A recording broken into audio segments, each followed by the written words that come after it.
Breaking news, a federal judge has blocked President Trump's buyout offer for federal employees. In a ruling just hours before the midnight deadline, a U.S. district judge sided with several labor unions that requested a temporary restraining order blocking the plan. Joining me now from the White House is the Hill's Alex Gangitano. Alex, what does this mean for the buyout offer?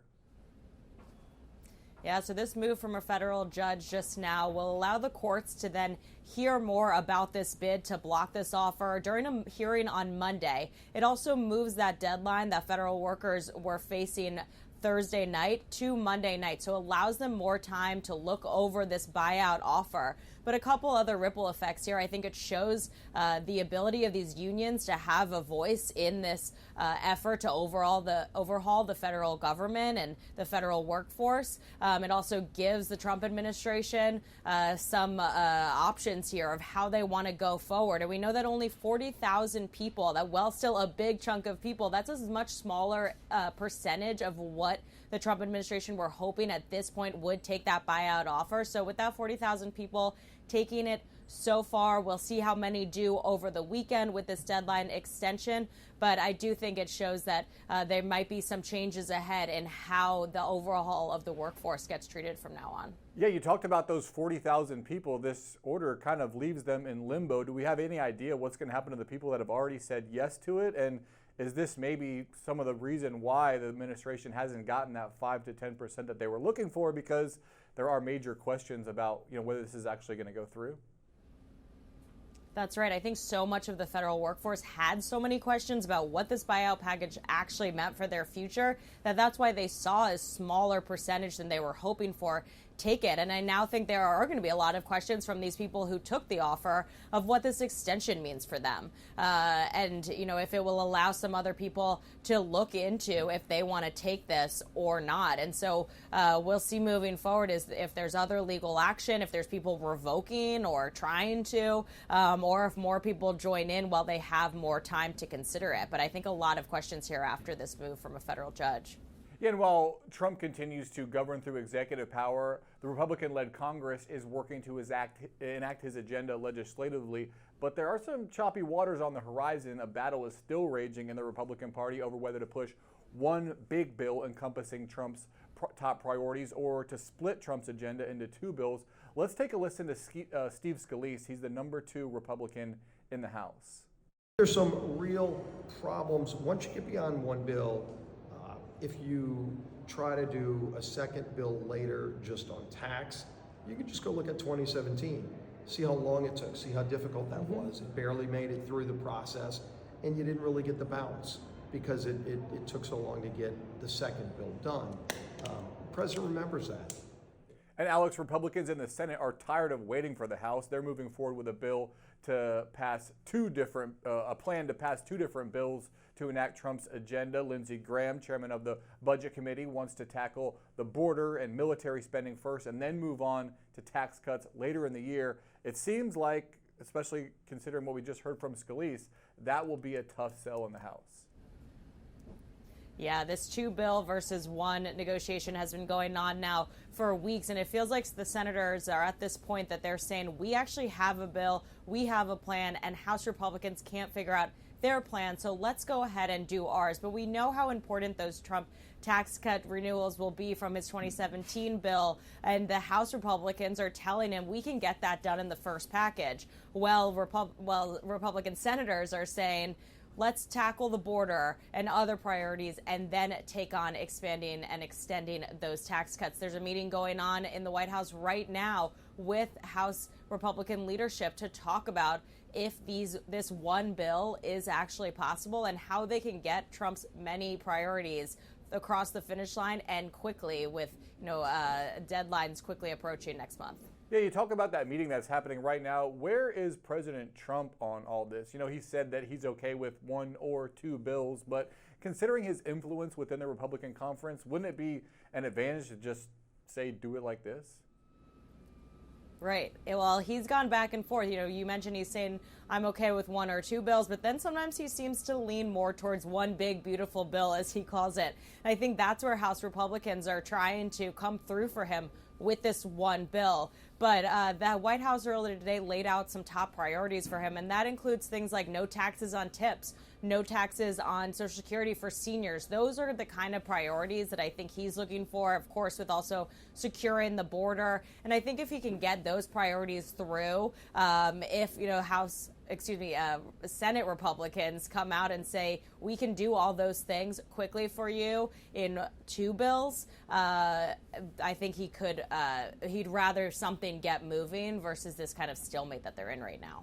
And Democrats say they don't trust the Trump administration, but given the slim Republican margins, especially in the House, is there a chance Republicans end up relying on Democrats to get big things done? And do you have any idea of what Democrats would want in return for cooperation?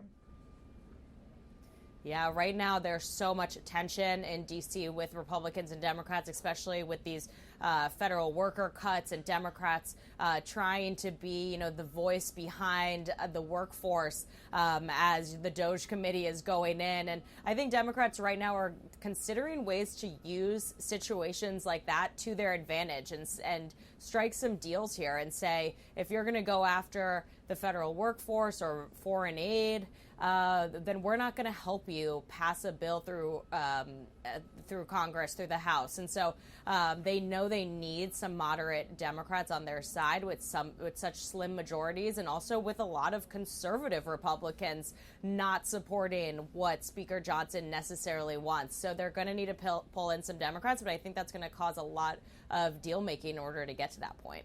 How does relief for California wildfires play into all of this? Governor Gavin Newsom met with Trump yesterday at the White House. Pretty buddy-buddy between the two. Is relief money going to be used to entice Democrats to play ball on Trump priorities? Right. I think that's a big part of that deal making, too, is can Democrats use wildfire relief as an area that they can agree with Republicans on and figure out other areas as well. You mentioned that Governor Newsom was just here yesterday. That only comes, less than 2 weeks since the president was on the ground in California looking at wildfire release efforts. You mentioned that they looked pretty buddy-buddy on that trip. We saw, a friendly greeting on the tarmac. And so if everyone's aligned, stemming from the president and from Governor Newsom on figuring out a good aid package for California wildfire victims, can that start off some of these negotiations? I want to ask about Russ Vought. He's Trump's pick for OMB director and a key architect of Project 2025. Democrats forced an all-night Senate session last night in protest of his nomination. Let's take a listen to Senate Minority Leader Chuck Schumer on the Senate floor. For the last 20 hours, virtually every single Democrat has come to the floor of the Senate to tell the American people how bad Russell Vought will be for them, to sound the alarm on Russell Vought. He's the chief architect of Project 2025. He's going to make it the official project, make Project 2025 the official policy of the federal government, and in OMB, he has the power to implement it.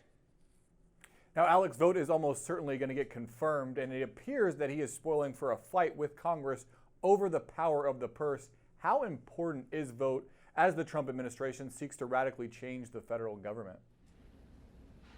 Yeah, his confirmation is really important as that kind of extra piece of the puzzle as the Trump administration looks to overhaul the federal government. I think that's why we're seeing Democrats take such a stand against him. I mean, we saw other controversial nominees like now Defense Secretary Pete Hegseth get through. We saw, DNI Secretary nominee Tulsi Gabbard get through her committee vote. Meanwhile, Democrats are really focused on OMB right now, and I think that's because they've been warning the American public about Project 2025 for so long, through the campaign, and we heard about it on the trail all the time. And I think now they're trying to take a stand and say, well, we allowed Project 2025 to come through and get elected. This is our last chance to curb some of that overhaul. But like you mentioned, he's going to be able to get approved through a party line vote. But I think Democrats just want to be heard on this one. All right, we'll leave it at that. Alex Gangitano, thanks so much. Thank you. Major security preparations are underway in New Orleans to protect the city ahead of the Super Bowl on Sunday, following a deadly terror attack on New Year's Day. News Nation's Xavier Walton walks the French Quarter with the special agent in charge of the Super Bowl, discussing the extra steps they are taking to keep everyone safe. As we get closer and closer to Super Bowl Sunday, obviously the excitement building. There are plenty of storylines. Here in the French Quarter, obviously you see people selling their beautiful artwork. But then when you walk across the street, a stark reminder of what happened here about 5 weeks ago. When you think about that terrorist attack that played out, new barricades put in place. You see National Guard as well. Thousands upon thousands of security and safety here. Also some new restrictions. We got a chance to speak with the lead special agent in charge with Homeland Security of the Super Bowl. Here's what he had to say. It's a road barricade. It'll stop vehicles and trucks. National Guard here is operating it. They've been trained on the safe operation of it. You can see if a vehicle were trying to get through there, they would be faced with that barricade. Was that originally part of the plan? This barricade was not here in this location. This has been new since the January 1st attack. This is part of the effort by the governor's office in the city to create a safe zone here in the French Quarter. And another thing that special agent was talking about, hey, President Trump is going to be here. That's the plan on Sunday for the Super Bowl. He'd be the first president to attend a Super Bowl in American history. That's going to add another couple hundred Secret Service agents. That's why this special agent says this is arguably going to be the safest Super Bowl, Drew, in American history. All right, News Nation's Xavier Walton, thank you. The Federal Aviation Administration has barred helicopters and planes from sharing airspace over the Potomac River in Washington, D.C. The FAA issued the new guidance following the deadly January 29 mid-air collision between a military helicopter and an American Airlines flight that killed 67 people. President Donald Trump spoke on the collision at the National Prayer Breakfast this morning, calling for an overhaul of the air traffic control system. Let's take a look. What is going to happen is we're all going to sit down and do a great computerized system for our control towers, brand new, not pieced together, obsolete like it is land-based. We spent billions and billions of dollars trying to renovate an old broken system instead of just saying cut it loose and let's spend less money and build a great system.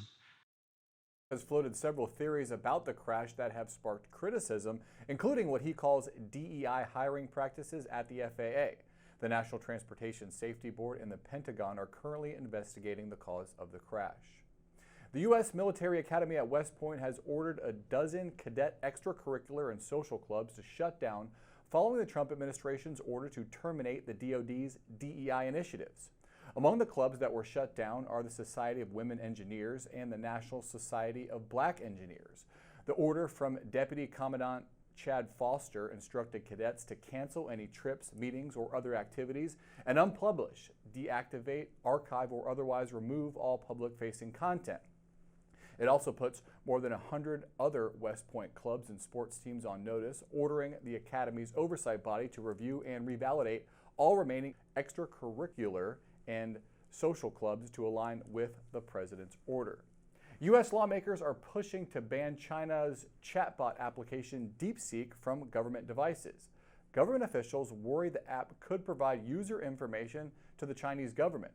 The chatbot is now the most downloaded app in the United States. Experts say DeepSeek has intentionally hidden code that could send login information to state-owned telecom company China Mobile, which is banned from operating in the U.S.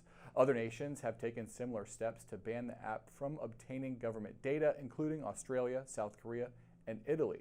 Congress also passed legislation last year to ban Chinese social media app TikTok in the U.S. over security concerns unless it is acquired by an American buyer.